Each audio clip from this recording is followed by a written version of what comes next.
más handouts?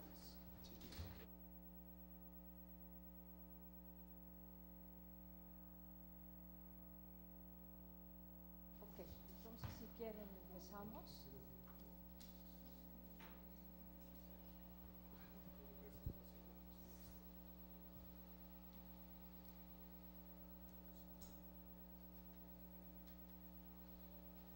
Es que no me sé.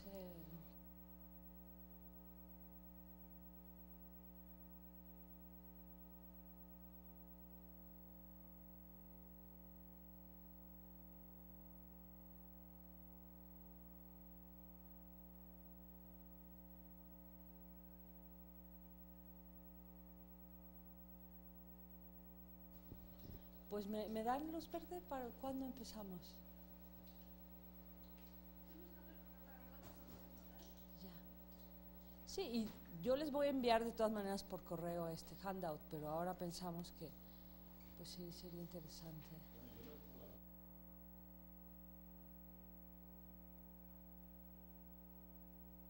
Quería empezar presentando a vosotros, pero como el público.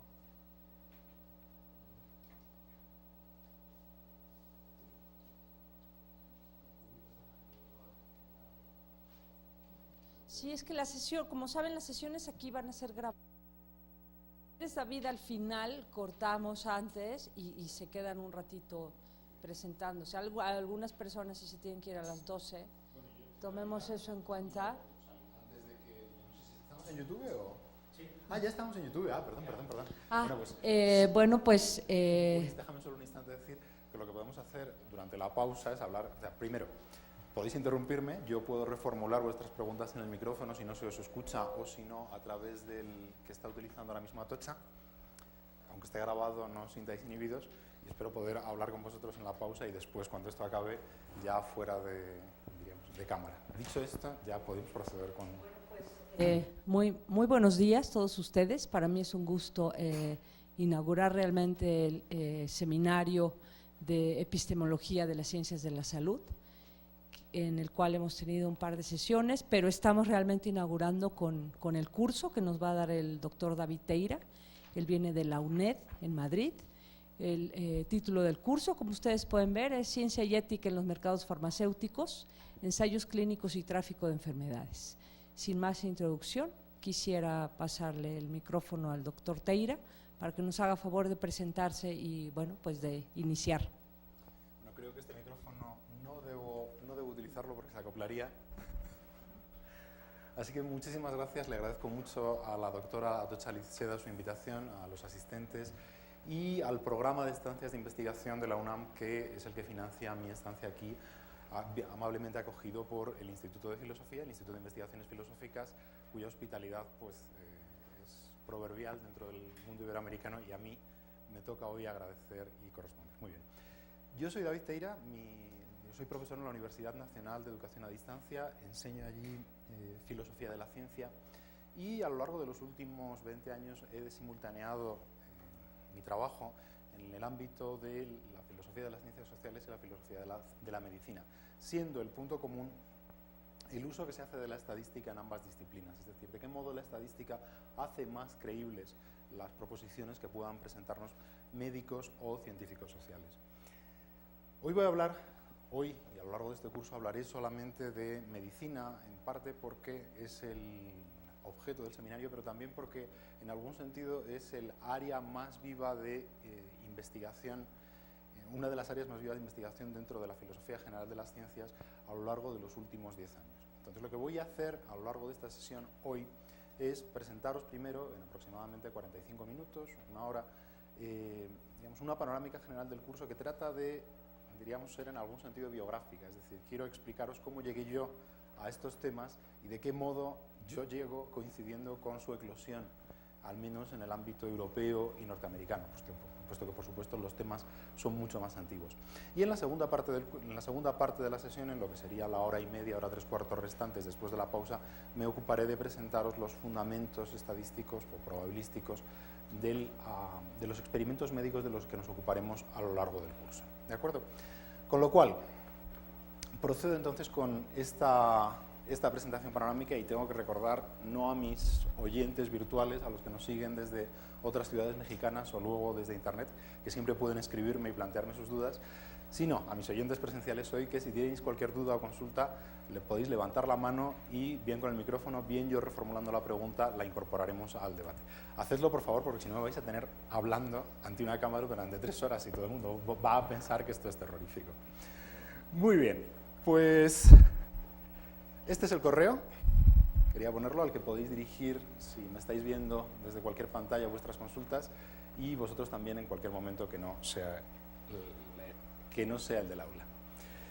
Bien, diríamos, el marco general en el que se inscribe lo que yo os voy a contar aquí es el análisis filosófico de la medicina como ciencia. Por supuesto, la filosofía de la medicina es una disciplina muy antigua, o sea, tan antigua como la propia filosofía, en la medida en la que ya en los griegos, en los autores griegos, podemos encontrar un buen número de reflexiones filosóficas que se han incorporado en esta tradición.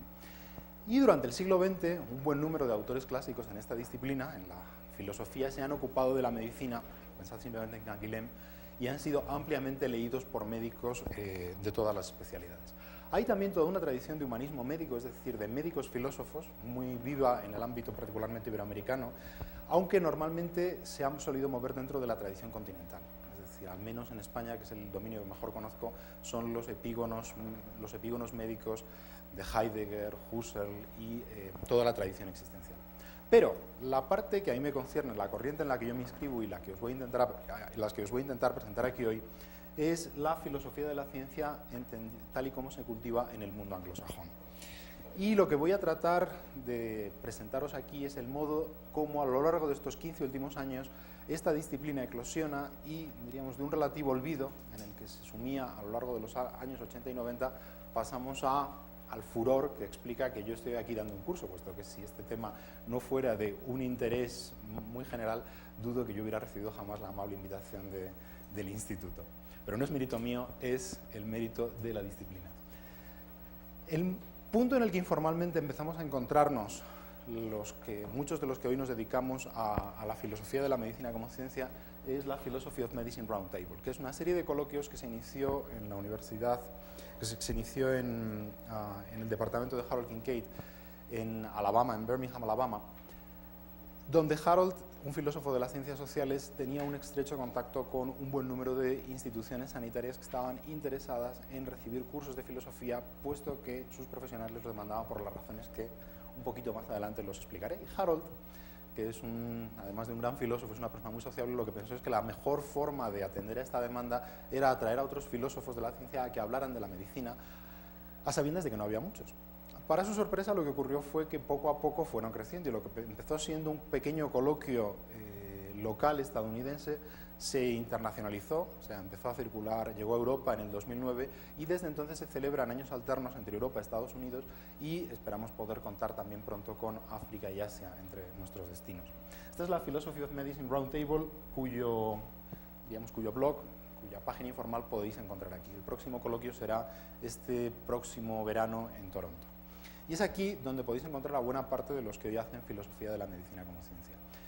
La forma de incorporarse a esta discusión, diríamos, a las novedades que en ella se producen, a lo que se publica, a lo que, diríamos, a todos nos interesa, es a través de esta lista de distribución de correo, la Philosmed List, que administra Jeremy Simon desde Columbia, donde, diríamos, simplemente podéis enviar un correo, diríamos, os inscribiréis y empezaréis a recibir las novedades que sobre este ámbito se van produciendo.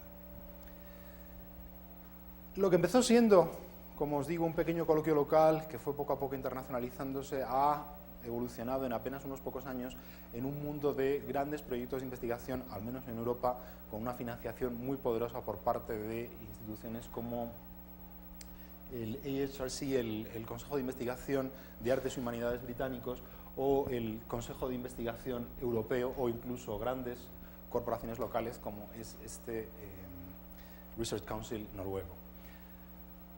Estos que os presento en la pantalla son ahora mismo 5 grandes proyectos de investigación, todos ellos financiados con aproximadamente 1 millón de euros o más, entre los cuales la medicina o un aspecto de la misma aparece como eje del proyecto.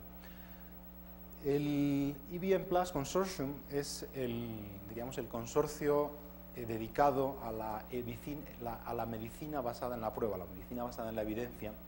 La cruz, el signo de suma, lo que indica es la intención de los promotores de este proyecto, principalmente John Williamson desde Kent y Federica Russo, en colaboración con Donald Gillis, Brandon Clark y otros amigos.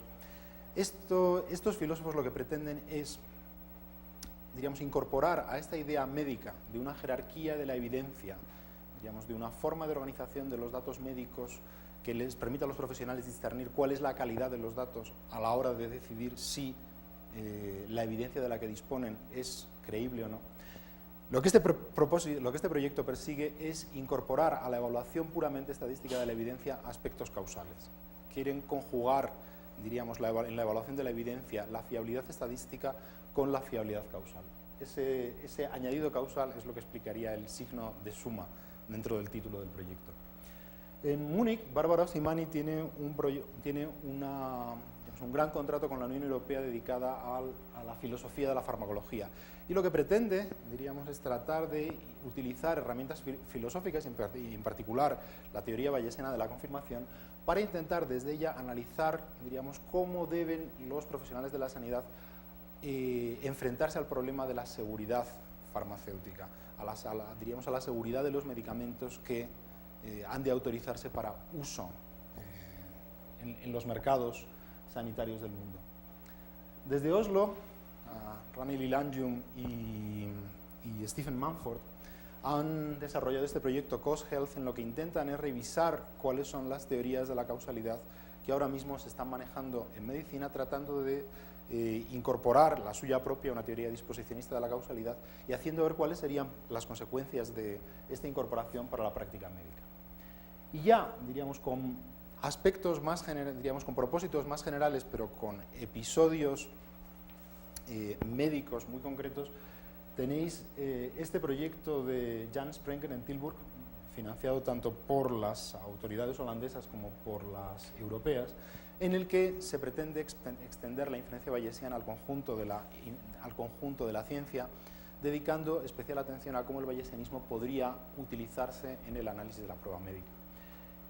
En Durham, Nancy Cartwright, Julian Rice y otros colegas están intentando explicar al mismo tiempo cómo desde una concepción, diríamos, cómo desde el examen de las limitaciones de nuestro pensamiento causal es posible evaluar, diríamos, cómo utilizar la evidencia científica en la práctica, en las intervenciones sociales, en la práctica política. Y en particular les preocupa cómo los ensayos clínicos pueden servir como fuente de evidencia para evaluar políticas públicas y tratar de implementarlas. Bien, a quienes no conozcáis nada de todo esto, supongo que esto es como caer en paracaídas en medio de una serie de nombres, conceptos y temas que os pueden sonar a chino. Poco a poco, a lo largo de este curso, espero que dejen de sonaros a chino. Lo que pretendo ahora simplemente es transmitiros la impresión de que lo que hace apenas una década era una pequeña comunidad de gente que se interesaba de un modo puramente diletante por estas cuestiones, se ha convertido en apenas 10 años en un mundo intelectual sumamente profesionalizado, en el que hay grandes proyectos en marcha, de los que previsiblemente lo que obtendremos serán muchos nuevos debates filosóficos y quizá algún eco en la propia práctica clínica. Este es el sentido de esta presentación tan abrupta. Por supuesto, algunos de estos frutos los estamos viendo ya. Justamente en estas semanas en las que me estoy incorporando a México, a principios de 2017, lo que encontramos es que llegan al mercado 3 obras de referencia distintas que pretenden cubrir todos los desarrollos que se han producido en esta década en el ámbito de la filosofía de la medicina. Así que, queridos colegas, esto es publicidad gratuita para vuestras obras. Springer, Bloomsbury y Routledge han preparado volúmenes en el formato Compendium, que son colecciones de artículos organizadas por los editores de acuerdo con lo que ellos entienden que es el mapa de la disciplina, que lo que intentan es justamente esto, cartografiarla con la idea de que tanto filósofos como médicos estemos en la misma página en lo que se refiere a estas discusiones. No voy a intentar hacer propaganda de ninguno de ellos, simplemente os diré que el tema del que vamos a hablar aquí figura de modo prominente en los tres. El tema de este curso va a ser el de los ensayos clínicos aleatorizados, o RCTs, RCTs en sus siglas inglesas.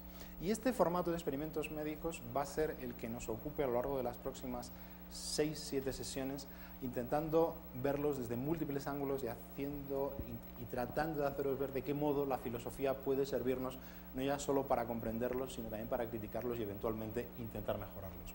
Para quienes no os hayáis enfrentado nunca a lo que es un ensayo clínico aleatorizado, pensad simplemente que es un experimento dedicado a verificar la efectividad de una nueva intervención médica, sea por ejemplo un medicamento, una pastilla, una inyección o un dispositivo médico. El esquema básico de este experimento es bien sencillo. Es un experimento comparativo y tendremos dos tratamientos. Uno experimental, sobre el que todavía que es el que queremos poner a prueba, y otro convencional, que es el que nos sirve de término de comparación.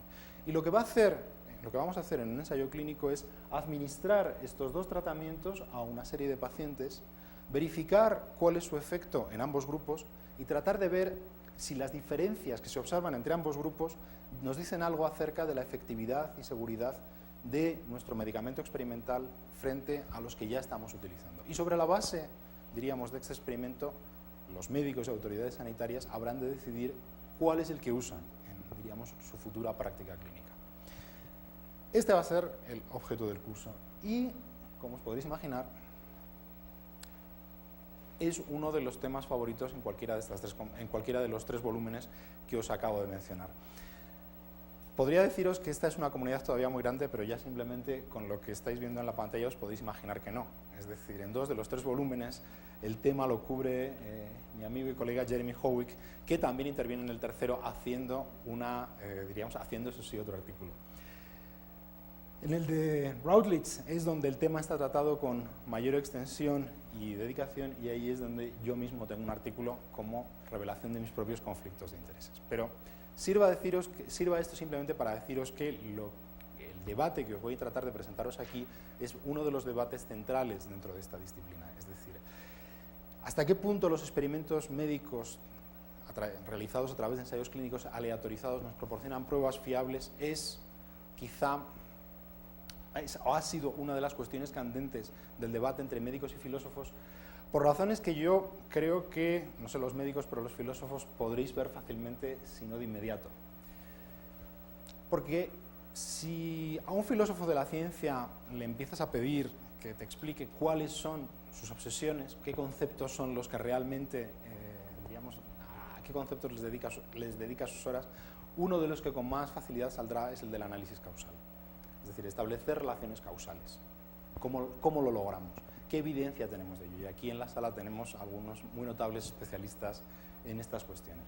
Y en este sentido, lo que los experimentos médicos, lo que los ensayos clínicos aleatorizados pretenden es justamente aislar el efecto causal de un tratamiento sobre un grupo de pacientes. O sea, lo que queremos es ver si, diríamos, somos capaces de organizar un experimento tal que la influencia la influencia del medicamento sobre el paciente es el único responsable causal de los efectos que nos presenta. Si se cura, es por el tratamiento médico, no por ninguna otra razón. Y el diseño experimental que nos permite aislar los efectos causales de un tratamiento médico no es sino una variante de un principio que entre los filósofos es antiguo, pero que suele conocerse a través de la fórmula de John Stuart Mill, el método de la diferencia. El método de la diferencia lo que nos dice es que para poder aislar los efectos causales de un tratamiento médico, lo que debemos hacer es organizar el experimento de tal manera que entre nuestros dos grupos de pacientes, los que reciben el tratamiento experimental y el tratamiento alternativo, todos los factores que pueden influir sobre el resultado son idénticos en ambos grupos, de tal forma que si se observa alguna novedad, si se observa alguna diferencia en ambos grupos, habremos de ser capaces de atribuirla exclusivamente al tratamiento. ¿De acuerdo? Por lo tanto, dada la influencia de Mill y de sus métodos causales sobre nuestra disciplina, no es nada extraño que los filósofos nos precipitásemos a analizar los ensayos clínicos a modo de experimentos causales. Pero los ensayos clínicos en realidad no son solo experimentos causales, es decir, no son solo experimentos que llevemos a cabo por la pura curiosidad científica de saber si un tratamiento funciona o no. estos experimentos tienen consecuencias prácticas al menos desde hace 40 años, cuando fueron adoptados como canon regulatorio por las principales agencias del medicamento del mundo, empezando por la norteamericana Food and Drug Administration. Para quienes no estéis familiarizados con el dominio de estas agencias regulatorias, lo que debéis saber es que la mayor parte de los productos que se pueden encontrar en las farmacias de los países occidentales son productos cuya seguridad y eficacia han sido evaluados previamente por una agencia farmacéutica normalmente local, aunque en comunidades como la europea ya tenemos estructuras supranacionales, la Agencia Europea del Medicamento. Y estas agencias lo que han de hacer es exigir a los productores de estos nuevos tratamientos, que normalmente suele ser la industria farmacéutica, lo que les exige desde hace 40 años es que realicen experimentos conforme al formato que os acabo de presentar, que realicen ensayos clínicos aleatorios y que presenten sus resultados ante la agencia como prueba de la eficacia y seguridad del medicamento, para que la agencia evalúe esos datos y proceda, si es necesario, a su autorización o se rechace. Por lo tanto, no estamos hablando de experimentos científicos que conciernan solamente a, diríamos, las ratas de laboratorio, diríamos, a quienes investigan por el puro amor al saber. De las consecuencias de estos ensayos clínicos penden las cuentas de resultados de buena parte de la industria farmacéutica. Un ensayo clínico negativo puede querer decir para la industria pérdidas de cientos de millones de dólares, puesto que es lo que cuesta, esto es lo que cuesta llevar a cabo uno de estos ensayos. Y por tanto, las presiones y conflictos de intereses que se da en torno a su realización son sumamente amplias. Me imagino, de hecho, que si alguno de vosotros, de entre quienes no provengáis de la medicina, tenéis experiencia previa de estos medicamentos, de estos diseños experimentales, es porque habéis oído hablar a algunos de sus críticos. De este libro he puesto la portada en inglés, pero está ya traducida al castellano. Es Peter Goetze, es un epidemiólogo danés, uno de los líderes de la Cochrane Collaboration, que es, diríamos, la gran institución científica de agregación de evidencia médica a propósito de los tratamientos. Y Goetze, siendo un personaje científico respetable y con más de 40 años de experiencia en el mundo del medicamento, se descolgó hace 3 años con la publicación de este libro, en el que comparaba directamente a la industria con la mafia. Y en su comparación, diríamos, el eje de buena parte del problema radicaba justamente en estos experimentos regulatorios, en los ensayos clínicos, en sus deficiencias para detectar lo que de verdad hacen los medicamentos. Para quienes no tengáis experiencia de ello, os leo directamente una cita de Goetze. La principal razón de que tomemos tantos medicamentos es que las compañías farmacéuticas no venden medicamentos, venden mentiras sobre medicamentos. Manifiestas mentiras que, en todos los casos que he estudiado, siguen circulando a pesar de que su falsedad haya quedado en evidencia. Obviamente, los criterios de verdad y falsedad para Goetze aquí son los experimentos de los que os estoy hablando. Es decir, lo que nos está diciendo aquí es que las compañías farmacéuticas no están revelando toda la verdad acerca de los medicamentos que nos venden, sencillamente porque realizan experimentos defectuosos que solo aciertan a captar una parte de los efectos de los medicamentos que nos venden, pero no todos ellos. Estos efectos adversos son descubiertos posteriormente en el mercado y, como dice Goetze, tiene consecuencias catastróficas. El libro, que os acabo de enseñar en la pantalla, aborda un fallo en el sistema causado por la generalización del crimen, la corrupción y la impotencia regulatoria, que necesita de reformas radicales. Si no creen que el sistema esté fuera de control, escríbanme y explíquenme cómo es que los medicamentos son la tercera causa de muerte en las regiones del mundo donde más se consumen.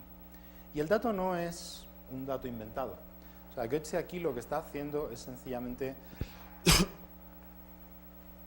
controlar qué número de efectos adversos promedio se observan por medicamento, que uno a uno, todo hay que decirlo, en la mayor parte de los casos no suelen ser muchos. En este sentido, las agencias regulatorias han desempeñado un papel razonablemente eficaz para garantizar la seguridad farmacéutica, pero aún así, diríamos, de vez en cuando suceden cosas malas y las sufren los pacientes.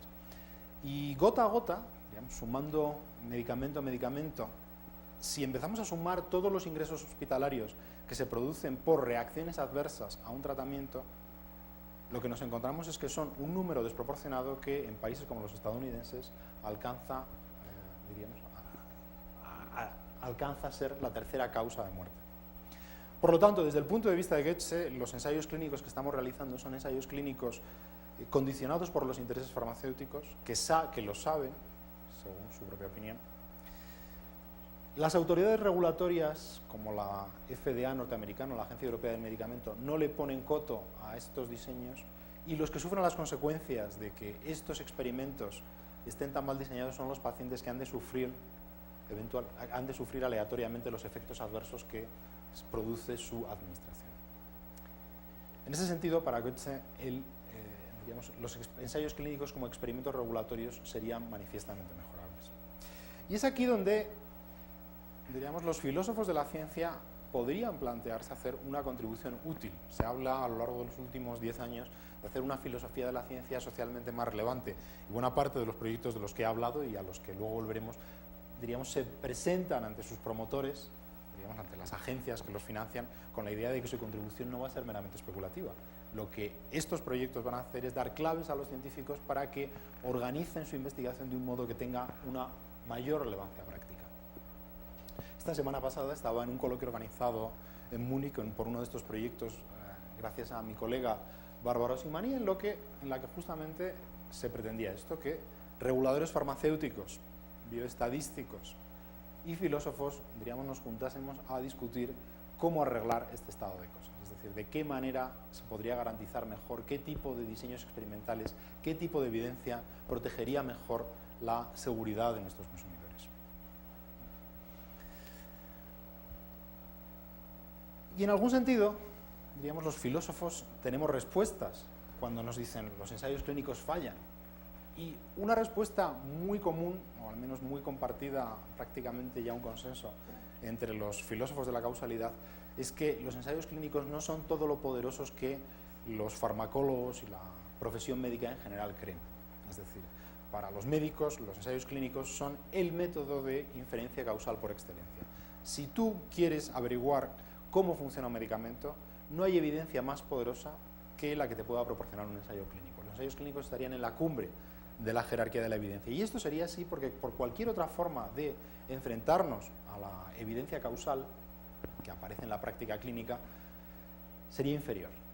Sería inferior porque no lograría controlar todos los factores externos que pueden influir en la administración de un tratamiento y en la observación de sus efectos.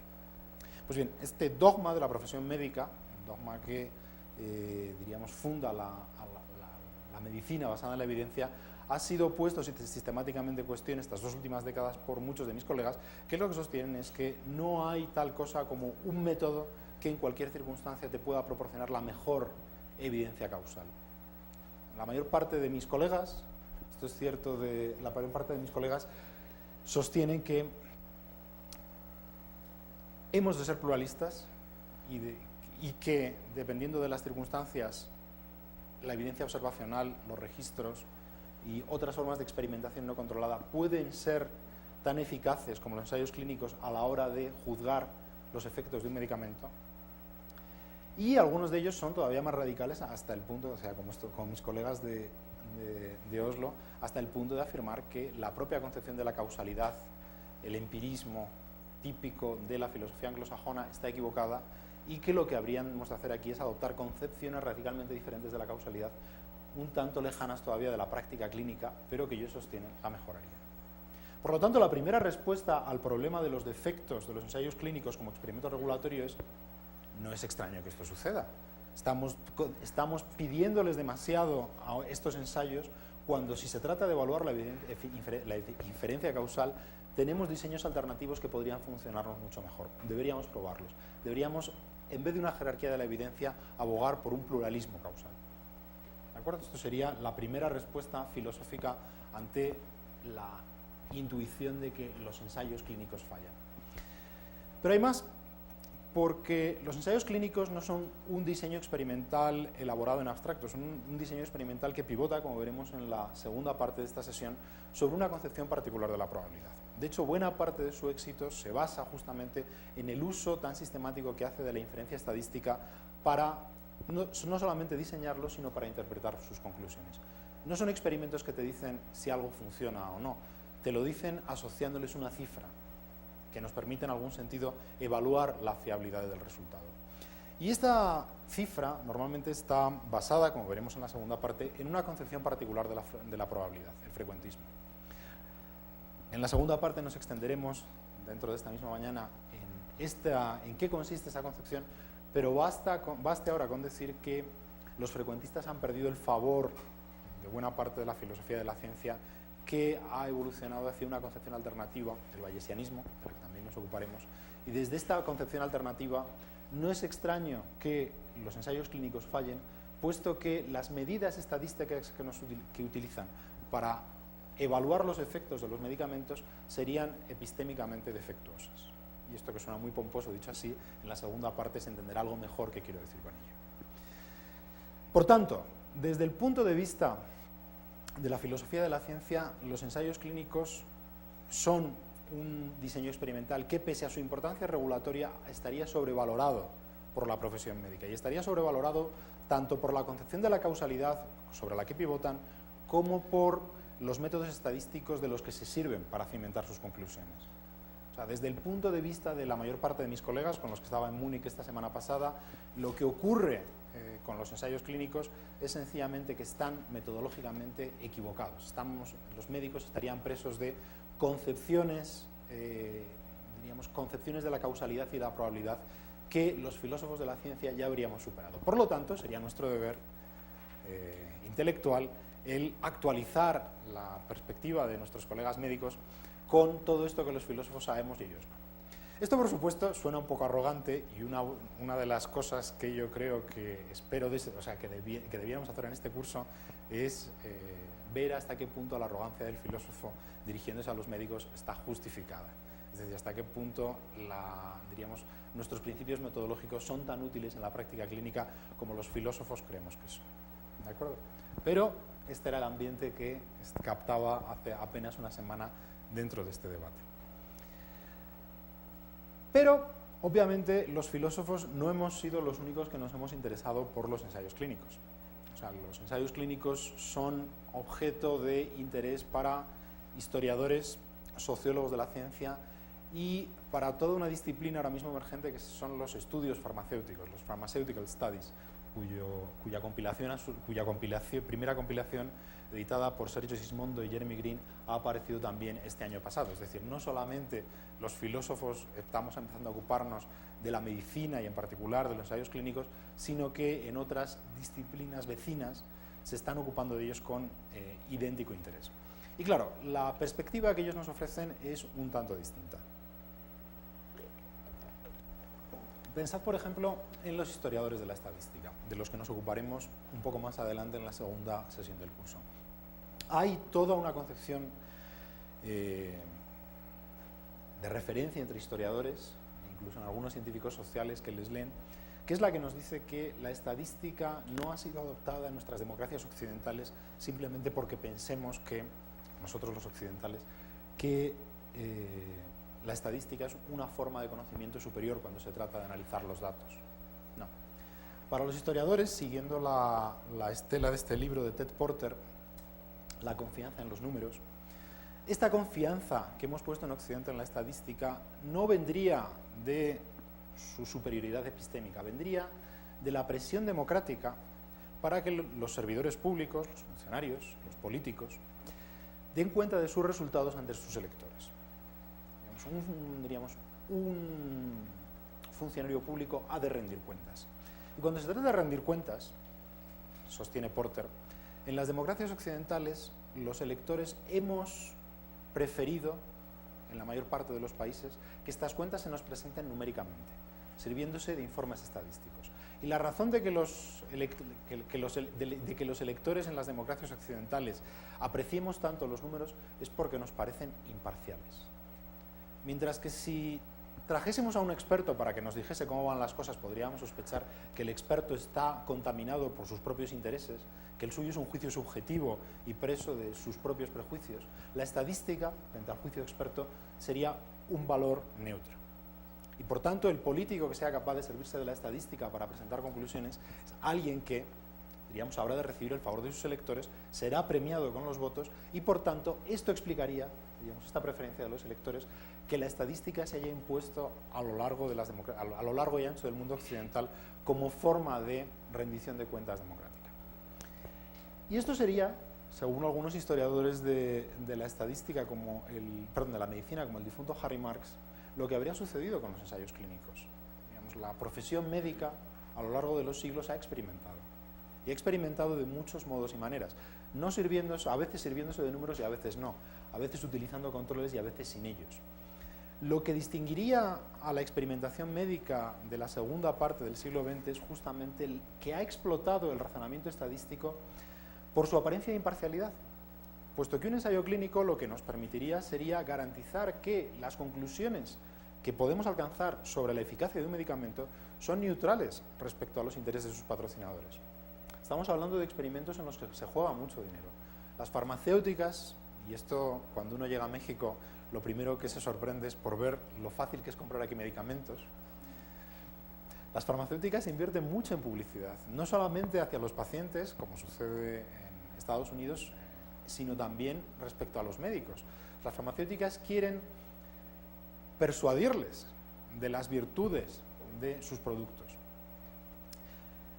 Y por supuesto, diríamos, un médico individualmente poca presión puede ofrecer, poca resistencia puede ofrecer ante las presiones de una farmacéutica. ¿Cómo habría un médico de obtener información imparcial sobre los medicamentos de tal modo que sus pacientes pudieran confiar en él?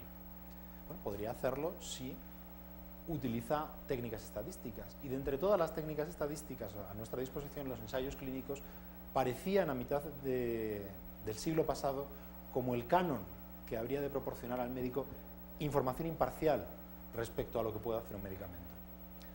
Por lo tanto, para los historiadores de la medicina, diríamos, el problema que hay con los ensayos clínicos y sus fallos no se refiere a que tengan una concepción de la causalidad equivocada o que pivoten sobre una concepción de la probabilidad que ya esté en declive. No, estos son factores internos epistémicos. El problema para los historiadores en los ensayos clínicos actuales es que han dejado de ser imparciales. Hemos dejado de creer en las cifras. No somos ya capaces de pensar que los números nos protegen de la publicidad farmacéutica, de todas las cosas porque las farmacéuticas han aprendido a utilizar los ensayos clínicos para sus propios propósitos. Con lo cual, frente a lo que dicen los filósofos, de que bastaría con reformar nuestros métodos para tener evidencia segura, los historiadores dirían, no son solo los métodos. Digamos, es la propia percepción que de esos métodos existe dentro de una sociedad. Los experimentos regulatorios se hacen para proteger a los consumidores farmacéuticos. Son experimentos que tienen implicaciones políticas. Si no abordamos las preferencias de nuestros pacientes, si no partimos de cuáles sean las expectativas de los consumidores farmacéuticos, ninguna reforma metodológica arreglará nuestros problemas regulatorios. Esta sería la visión que nos daría un historiador. Y si vamos a los sociólogos de la ciencia, el panorama se nos complica todavía más, porque los sociólogos de la ciencia, en particular los de las escuelas constructivistas, como la de Bruno Latour, si de algo disfrutan es de hacernos ver cómo las categorías con las que analizamos el mundo, en algún sentido, son puestas a prueba por ese mismo mundo. En el caso de los ensayos clínicos, hay una buena cantidad de literatura sociológica sobre cómo se articulan, y uno de mis autores favoritos aquí es Alberto Cambrosio, que con su coautor Peter Keating publicó este libro, Cancer on Trial, sobre cómo los ensayos clínicos evolucionan en oncología a lo largo de los últimos 50 años. Como me imagino que las transparencias son totalmente invisibles para quienes nos estén viendo en cámara, hay también una hoja de ruta de la sesión que estoy distribuyendo en papel, pero los materiales estarán colgados en la red y si no, podéis escribirme al correo que os he puesto antes y os enviaré, en cualquier caso, las referencias. Cambrosio y Keating se han dedicado a estudiar cómo la organización de los ensayos clínicos se ha convertido en una empresa social que subvierte las propias categorías con las que nos manejamos al analizar la medicina, por ejemplo, las de médico y paciente. ¿Y esto por qué? Bueno, pues porque cuando pensamos en un experimento médico, básicamente imagino que muchos de vosotros, como yo, se imaginará un mundo en el que hay médicos, hay pacientes, hay industria farmacéutica y hay reguladores. Cada uno de estos grupos son grupos separados, con intereses contrapuestos, que han de negociar entre sí cómo realizar el experimento.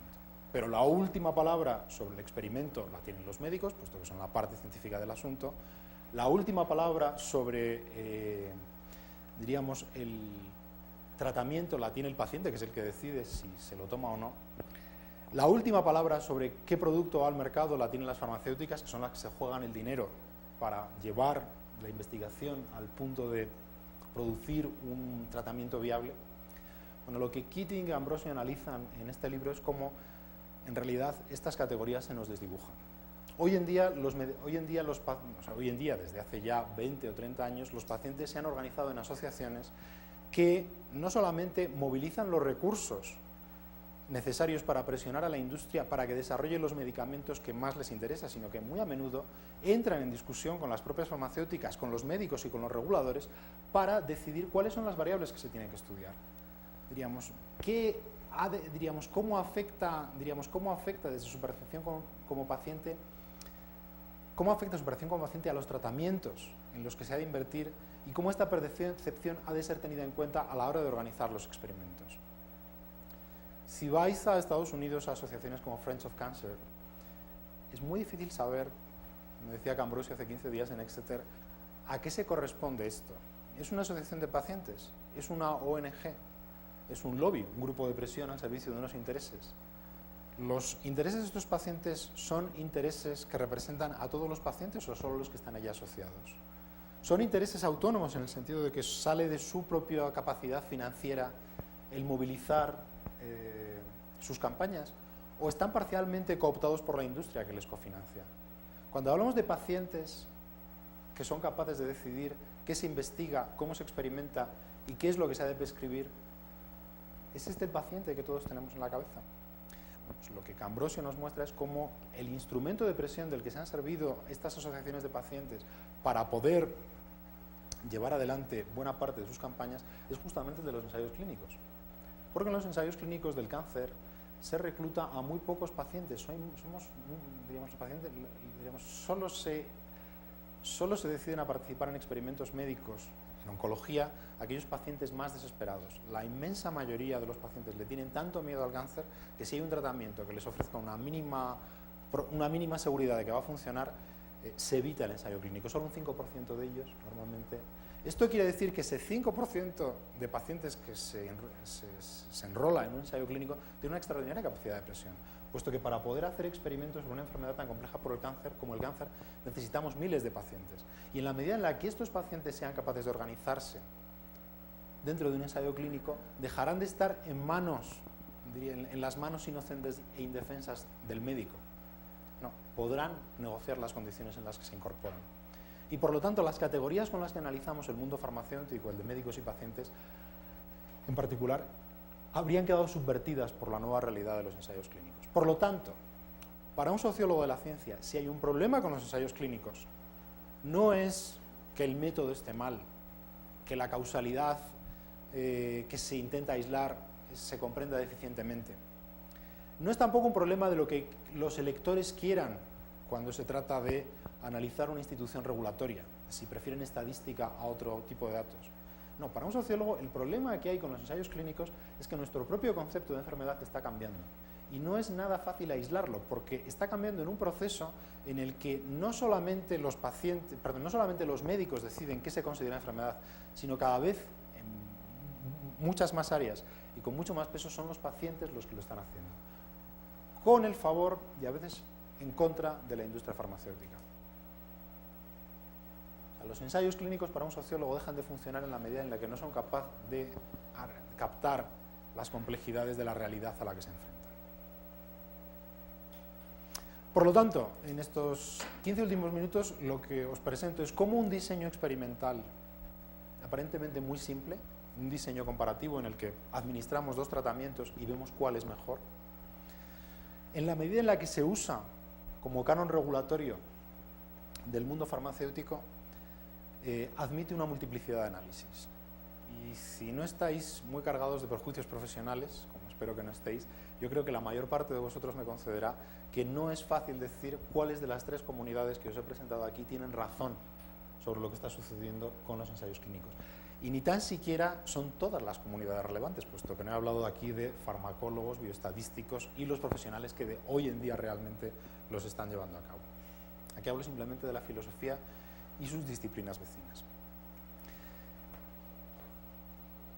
Por lo tanto, tenemos por un lado, por simplificar, que es lo que nos gusta a los filósofos, a nuestro propio gremio, para el cual todas las dificultades de los ensayos clínicos son epistémicas, son metodológicas, son internas a la práctica científica, y tenemos por otro lado diríamos los estudios sociales de la medicina, que lo que nos dicen es más bien que buena parte de las dificultades que enfrentan los ensayos clínicos proceden de los intereses que hay en ellos en conflicto, de lo que quieren los electores y los políticos de una institución regulatoria, de lo que quieren pacientes y médicos de la definición de enfermedad que manejemos al articular un ensayo clínico. La pregunta que imagino que os estaréis haciendo todos es ¿quién tiene razón? Habrá que dedicarle todavía unas cuantas sesiones a ello, pero lo que yo voy a intentar aquí, a lo largo de estas sesiones, es presentaros un punto de vista sistemático sobre este conflicto que lo que trata es, de algún modo, de reconciliar ambos puntos de vista, o por lo menos no reconciliar en el sentido de dar la razón a ambos, sino de intentar analizar los ensayos clínicos con los ojos puestos en ambas fuentes, la interna y la externa, de valores que hay sobre el mismo. Esta es la disciplina que, la disciplina que pretende hacer esto es la que a lo largo de los últimos 10 o 15 años se denomina epistemología social, y que se cultiva de muchos modos y maneras de las que aquí yo solo os daré un ejemplo.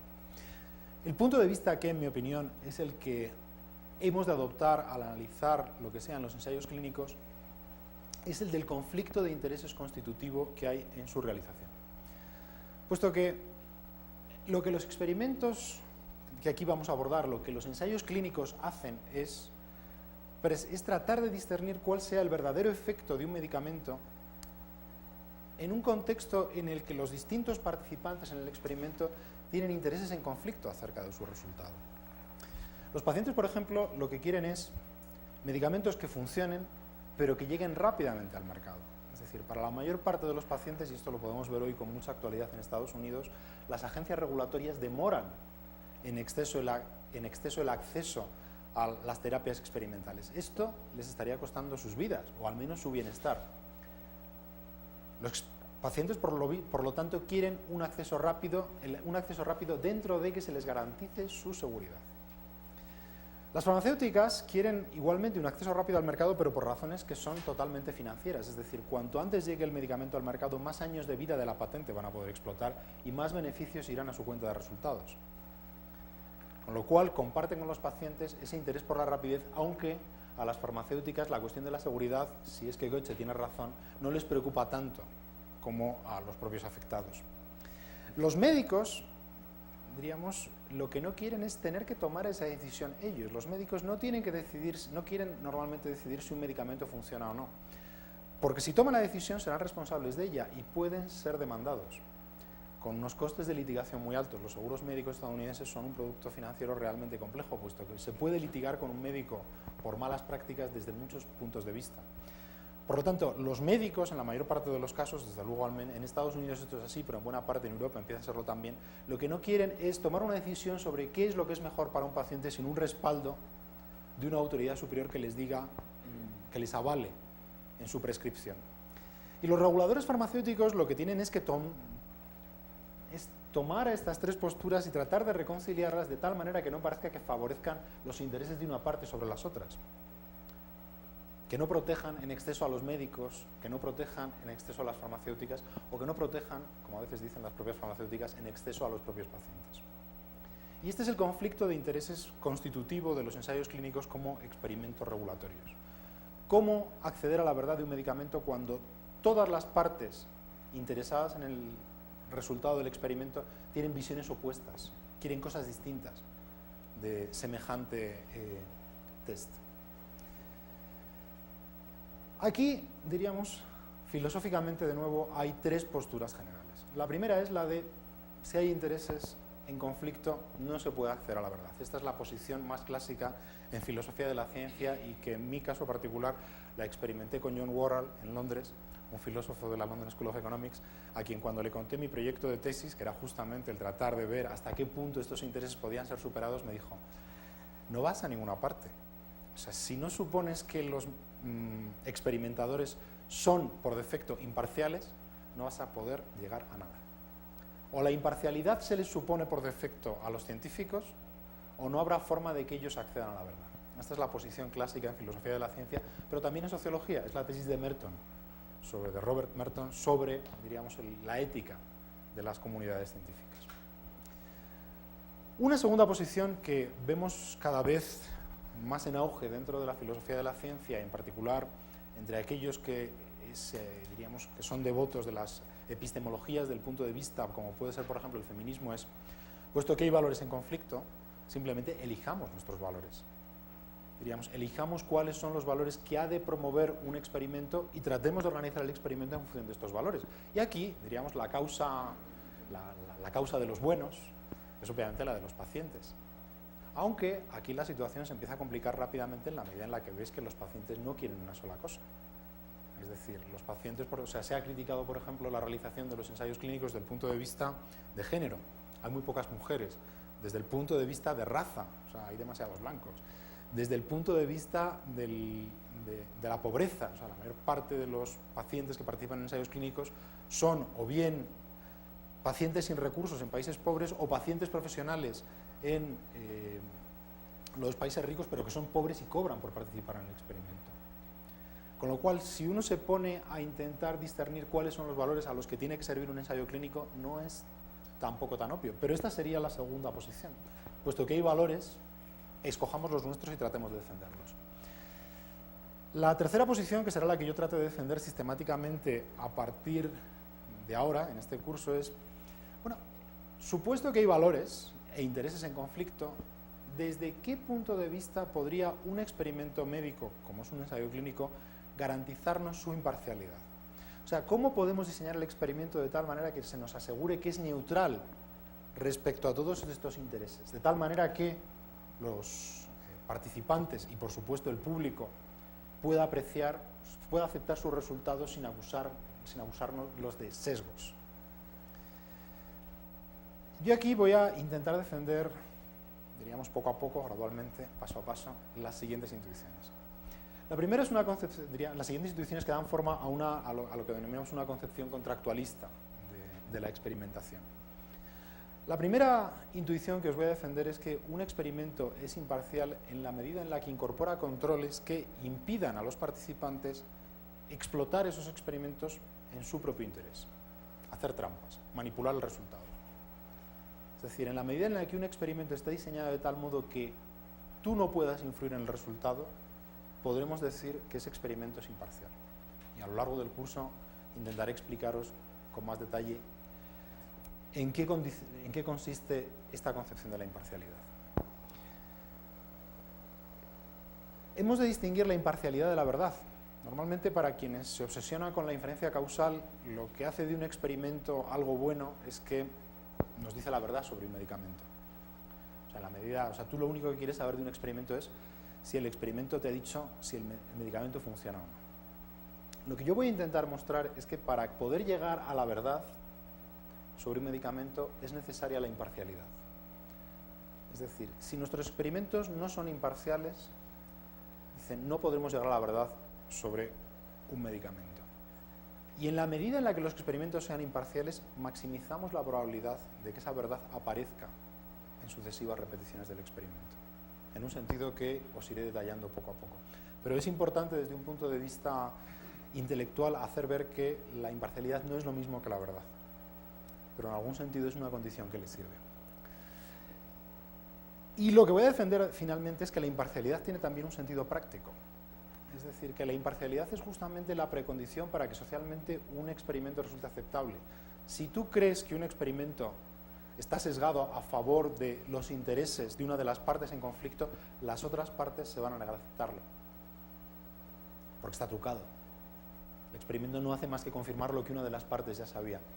Lo que quiero mostrar es cómo la imparcialidad es justamente una precondición, no solamente para alcanzar la verdad, sino para que las partes en conflicto lleguen a un acuerdo que nos permita aceptar su resultado.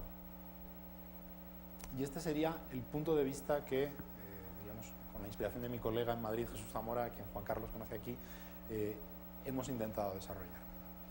Esta es, diríamos, la inspiración intelectual del curso. Y ya me queda solo explicaros cuál es el plan. Lo que vamos a ver hoy justamente, de un modo más detallado, en esta segunda parte, es en qué consiste un ensayo clínico, cuál es su definición formal y cuáles son los fundamentos probabilísticos que podemos darle a un ensayo clínico, cuál es la concepción tradicional desde la que se han desarrollado y qué concepciones alternativas hay para poder rediseñarlos. En la segunda sesión, esta próxima semana, lo que os haré será una presentación algo más detallada de los puntos de vista de historiadores y sociólogos sobre los conflictos de intereses que hay a propósito de la experimentación médica. Y esto no lo hago simplemente por ser informativo y generoso intelectualmente con mis colegas, sino porque creo que hemos de tomarnos en serio el problema de los conflictos de intereses en la experimentación clínica. Y historiadores y sociólogos los entienden mucho mejor hasta ahora que los filósofos, en lo que es mi experiencia. Por lo cual, en algún sentido, buena parte de mis conclusiones serán en discusión con ellos. En la tercera sesión, que me he cargado la diapositiva, fallos del directo, en la tercera sesión lo que intentaré será justamente mostraros cuál es el punto de vista de los filósofos sobre los ensayos clínicos. Intentaré presentaros con algún detalle en qué han consistido las objeciones de teóricos de la causalidad y de la probabilidad acerca de los defectos de los ensayos clínicos y por qué ellos piensan que otras formas de experimentación pueden proporcionarnos mejores resultados. ¿De acuerdo? Eso sería el objeto de esa sesión. A partir de aquí, lo que intentaré será mostraros mi propia concepción contractualista de la experimentación científica y en particular de la experimentación médica en diálogo con las dos anteriores. Es decir, lo que os intentaré mostrar es cómo a partir de una concepción sistemática de la imparcialidad experimental es posible dar respuesta a las objeciones de historiadores y sociólogos y mostrar mostrar el lado social de la metodología que los filósofos de la causalidad muchas veces dejan a un lado. Expuesta esa concepción, lo que me quedaría en la quinta sesión, si no me estoy equivocando con las cifras, sería mostrar los límites de la... No, este no, el programa. Este de ahí. Sería muchas gracias, Fernando. Sería justamente el mostrar los límites de esta imparcialidad. Y aquí es donde volvemos a este concepto de tráfico de enfermedades que aparece en el título del curso, porque claro, aunque todo lo que os haya podido contar hasta aquí os suene bien, resulta un poco ridículo decir que lo valioso de los ensayos clínicos es su imparcialidad cuando justamente partimos del argumento de Goethe de que no hay tal imparcialidad, de que los ensayos clínicos sirven a las mentiras de las farmacéuticas. Aun discrepando con Goethe sobre si esto es así, sobre si realmente las farmacéuticas ejercen una influencia tan corruptora sobre la experimentación médica, es importante advertir que la evidencia es controvertida y que efectivamente los conflictos de intereses han devorado buena parte de las decisiones, han devorado muchas de las decisiones de nuestros reguladores farmacéuticos. Esto es lo que algunos autores han denominado en inglés el disease mongering, que en castellano se ha traducido en un libro del fondo del que os hablaré más adelante como tráfico de enfermedades. Y es la idea de que en la medida en la que tú puedes, es la idea de que las farmacéuticas tienen suficiente poder publicitario como para definir enfermedades nuevas para las que ellas nos provean con tratamientos, que es una forma como otra cualquiera de expandir el mercado. Tú creas la enfermedad, tú creas el remedio. Esto lo tomaré como ejemplo, intentaré hacer un análisis filosófico del tráfico de enfermedades para hacer ver hasta qué punto es posible traficar con enfermedades a partir de la definición que de las mismas hacemos en los ensayos clínicos y por qué los ensayos clínicos podrían ser rediseñados de un modo que lo evitase, o todo lo contrario, rediseñados de un modo que lo hiciera todavía más probable. Y esto será lo que lo que cierra el curso con una última sesión de recapitulación en la que intente hacer ver todas las, cómo todas estas perspectivas en conflicto que os arrojo llegan a confluir, y trataría de proponeros algunos ejercicios intelectuales para ver hasta qué punto el mensaje se ha comprendido. Ya os hablaré de ello después.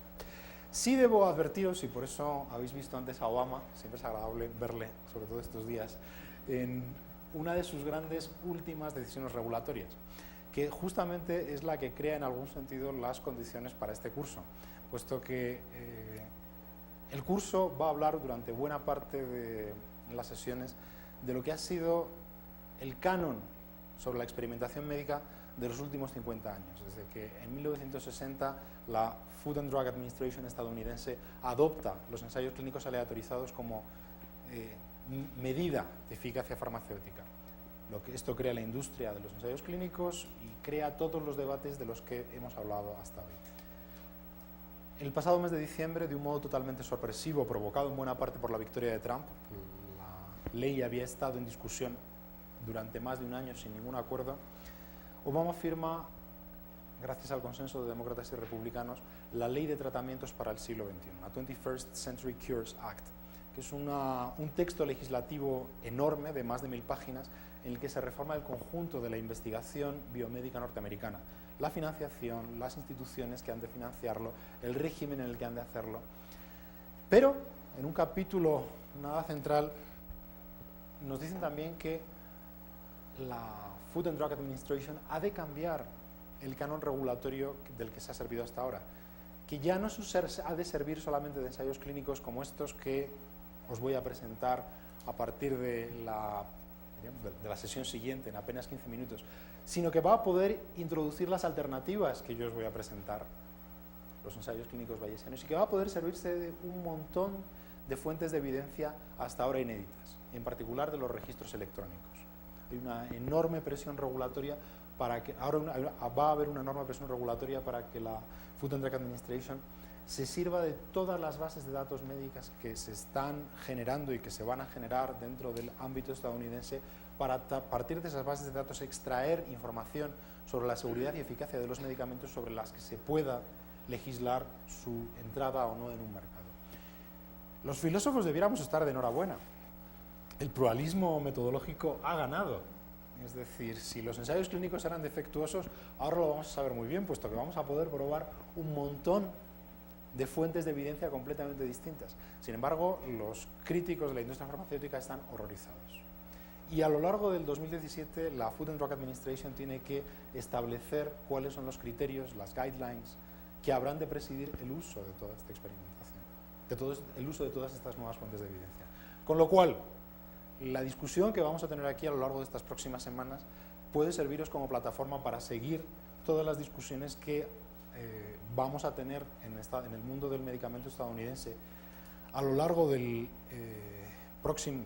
este mismo año, acerca de cómo hay que probar un medicamento.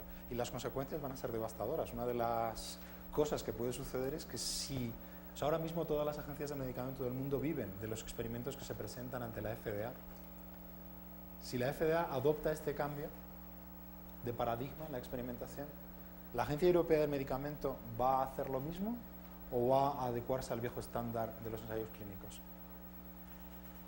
Y si la Agencia Europea lo hace, ¿quién va a pagar esos ensayos clínicos?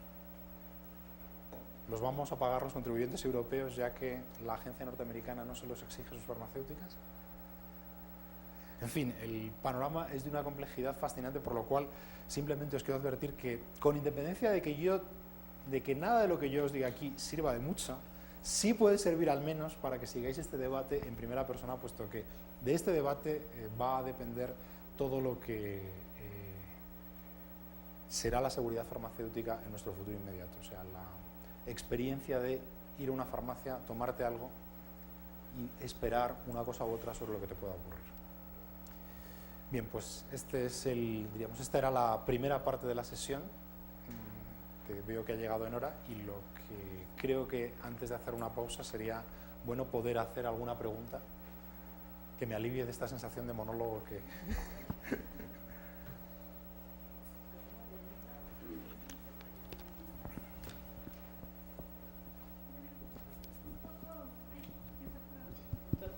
¿Sí? ¿Está todo bien? Ah, ok.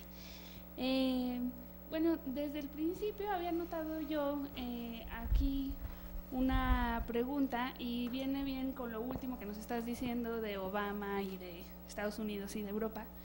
Y la cuestión es que desde el principio dijiste que sería bueno que más adelante África y Asia fueran algunos de tus destinos, pero estás en América Latina, por lo cual yo quería, por ejemplo, plantear el problema de Venezuela, que estuvo sin medicinas o está, no sé, en una crisis, que podría ser un caso de estudio interesante para esta cuestión que planteaba Goethe sobre cómo el introducir medicinas a veces también causa muerte, ¿no?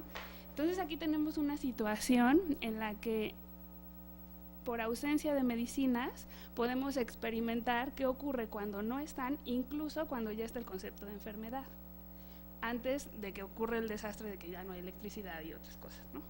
Pero no sé, o sea, como que se me ocurrió, y justo ahorita que estabas otra vez. Experimento natural sobre lo que sucede cuando fallan los medicamentos. Bueno, no sé, la verdad, yo no conozco los detalles, solo tengo un par de amigas venezolanas que me han contado algunas cosas, pero me parece que ahí hay como un área de estudio interesante. Y un poco así como nada más pues comentar que ya que estamos aquí es interesante como voltear la mirada hacia todas estas concepciones indígenas de la medicina y lo que tú mismo comentabas, ¿no? O sea, cómo mira el paciente el tratamiento, pues es un factor a tomar en cuenta y ya, digamos que en breve sería, hay que agregar el elemento latinoamericano. Agradezco mucho esta pregunta porque una de las comunidades cuyo punto de vista he omitido al presentar las diferencias que hay en el análisis de los ensayos clínicos es la de los antropólogos. Hay una antropología del ensayo clínico muy floreciente, en buena parte porque los ensayos clínicos se desarrollan cada vez más en países donde el poder de los reguladores es mínimo, en particular para imponer comités de ética que supervisen cómo se desarrollan estos medicamentos. No solamente el poder de los reguladores es mínimo en África, Asia, Rusia o China, sino que los pacientes son científicamente mucho más interesantes que los nuestros por una razón, porque no están medicados. Es decir, recordad que para la inferencia causal lo que pretendemos es aislar el efecto de un tratamiento en un organismo, pero nuestros organismos occidentales están polimedicados. O sea, la mayor parte de nosotros estamos recibiendo las influencias de un buen número de tratamientos paralelos y es difícil aislarnos de todos ellos. ¿Quién no se toma una aspirina? En cambio, cuando vas a poblaciones de países realmente pobres, no hay tal polimedicación, porque a efectos prácticos no hay sistema sanitario que los cubra. A lo sumo tienen medicina tradicional cuya interferencia es, en la mayor parte de los casos, dudosa.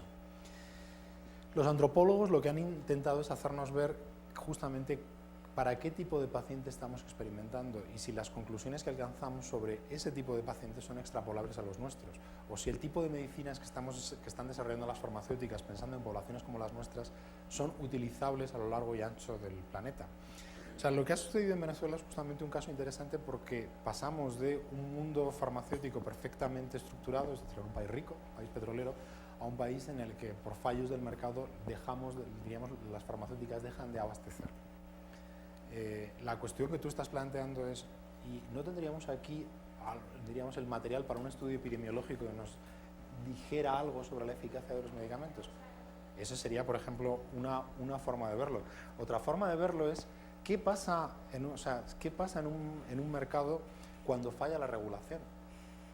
Es decir, ¿estamos mejor en un mundo en el que haya reguladores farmacéuticos fuertes o débiles?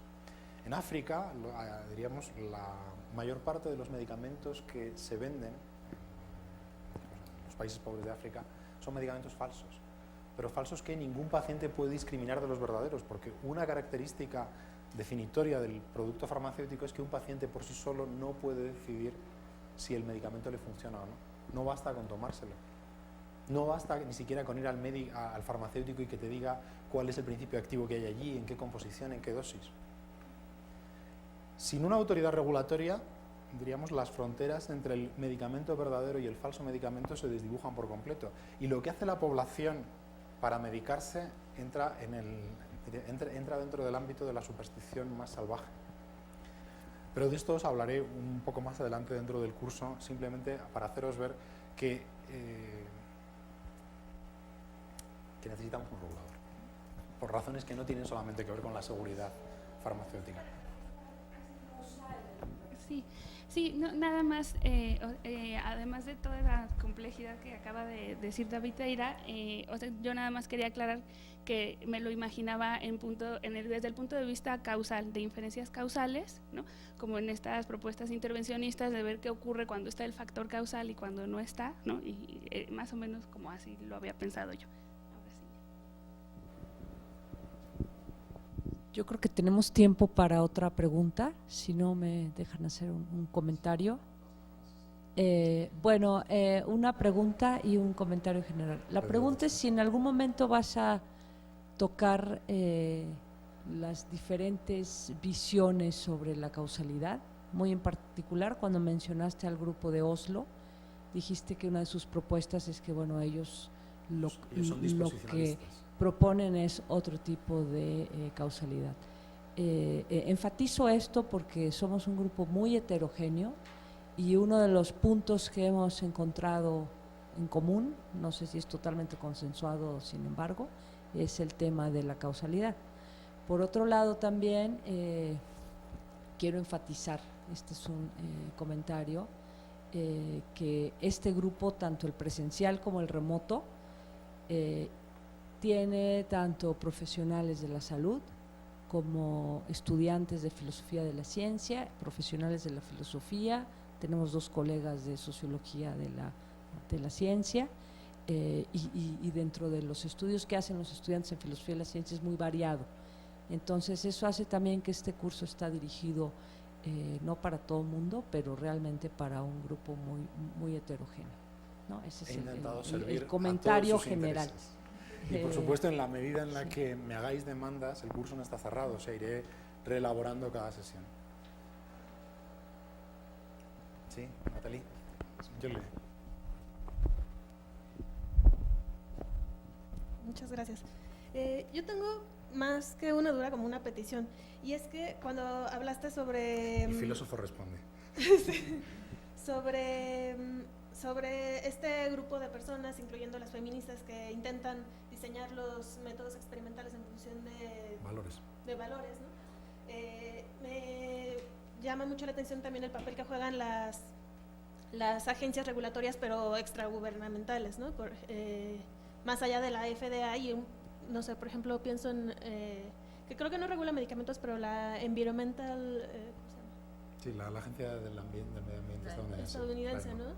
Y y cómo las propuestas que tienen para regular los medicamentos, incluso los tóxicos, porque, por ejemplo, muchos medicamentos vienen acompañados de otros materiales que resultan tóxicos a la comunidad y que las agencias gubernamentales a veces no prestan atención, ¿no? Solamente al ingrediente activo, por ejemplo, y todo lo que acompaña y que modifica el efecto de los tratamientos, etcétera. Entonces, bueno, a mí me gustaría tal vez en algún punto tocar eso, ¿no? Te lo compro.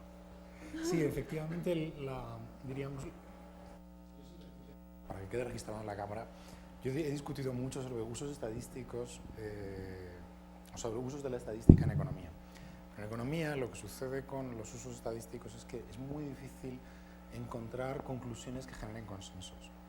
Lo interesante desde el punto de vista estadístico de los medicamentos es que la realidad antes o después se te impone. Es decir, si un medicamento te mata, esto se va a saber. Si una política económica te mata, se puede intuir, pero es muy difícil probarlo concluyentemente. En cambio aquí esto sí sucede. Y esto es lo que hace tan interesante el ámbito general de la ciencia regulatoria. O sea, la ciencia regulatoria es una ciencia que pone los límites a la litigación. Es decir, lo que le hacen las agencias regulatorias es decir, hasta aquí puede llegar el mercado y más allá de aquí se puede demandar al productor. Y esto no sucede solo en el caso de medicamentos, sino con toda clase de productos de consumo general. Y lo que ocurre, lo que hace interesante el mundo del medicamento frente a otros mundos regulatorios es justamente que aquí sí que es posible realizar ensayos clínicos que nos dicen en qué medida, diríamos, un tratamiento tiene unas consecuencias u otras. Mientras que lo que sucede en otros ámbitos, como por ejemplo el de la alimentación, es que la realización de ensayos clínicos es prácticamente imposible porque es muy difícil controlar el régimen de comida de un individuo y hemos de acudir a estudios epidemiológicos como los que sugería Fernanda, donde hay un montón de potenciales factores de confusión. Ante estos factores de confusión, la controversia regulatoria está servida, porque se tardaron décadas en probar que el fumar producía cáncer, a pesar de la evidencia acumulada. Tenemos en marcha la controversia sobre el azúcar y la grasa, diríamos, sobre cuál es el verdadero responsable de la obesidad y de sus consecuencias cardiovasculares. Y hay una serie de consecuencias de polémicas todavía ocultas a propósito de tóxicos en seguridad alimentaria, donde está en discusión, en el ámbito de la Unión Europea y en estadounidense, cuál es el canon de prueba que hemos de utilizar. Y lo que voy a intentar aquí es servirme del caso más claro, digamos que es el del medicamento, donde las muertes son más fácilmente explicables causalmente, los efectos adversos se pueden trazar mejor, y a partir del canon que proporciona el medicamento, ver en qué medida en otros ámbitos regulatorios podríamos llegar a niveles de certeza parecida. Donde no lleguemos, lo que vamos a tener de entrada va a ser la controversia jurídica, la litigación incesante.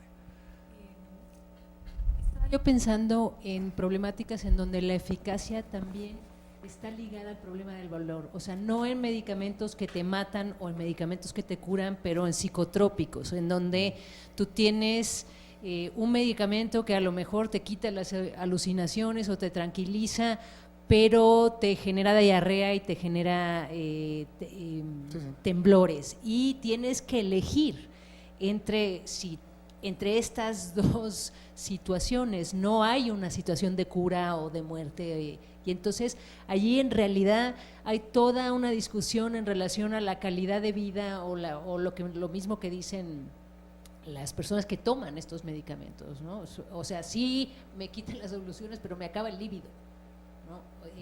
En donde esa es la discusión, y yo me pregunto si uno la puede resolver sin apelar a los valores, a que la gente te dijera, para mí mi preferencia frente a esta situación es no tener los temblores aunque tenga las voces, o viceversa. Allí no sé si hay una posible manera de establecer la eficacia, salvo la idea de un medicamento que resuelva todo lo anterior, ¿no? Claro, efectivamente. Bueno, yo creo que tu pregunta no es... A ver, que no se acople. O sea, sí. La pregunta no es si realmente... O sea, no es una pregunta, o sea, lo estás afirmando, y lo estás afirmando con muy buenas razones, porque efectivamente en qué consiste la eficacia de un medicamento, o sea, la propia definición de eficacia es un concepto controvertido. Es un concepto cuya vida regulatoria se inicia en los años 60, porque hasta los años 60, como veremos en la segunda sesión, solo se verificaba la seguridad de los medicamentos, que no te matasen, pero no que te curasen.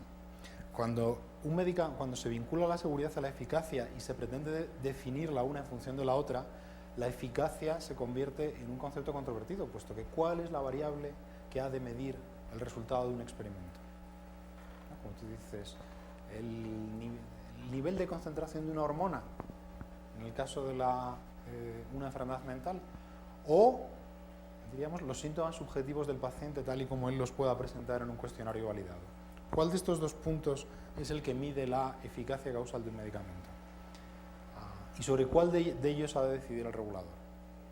Y lo que vamos a ver es que efectivamente estas no son decisiones sencillas ni libres de valores, y esta es la razón por la cual la participación de los pacientes en los experimentos está siendo tan controvertida, porque no hay un solo punto de vista desde el que se pueda decidir de un modo consensuado y generalizable, esto es lo que hay que medir. En la mayor parte de las enfermedades hay más de uno, y es aquí donde comienza el conflicto. Esto será un tema para verlo esta próxima semana y en la sesión sobre normatividad también. Muy bien, pues muchas gracias a nuestra audiencia en esta primera parte de la primera sesión. Volvemos en unos minutos con la segunda parte.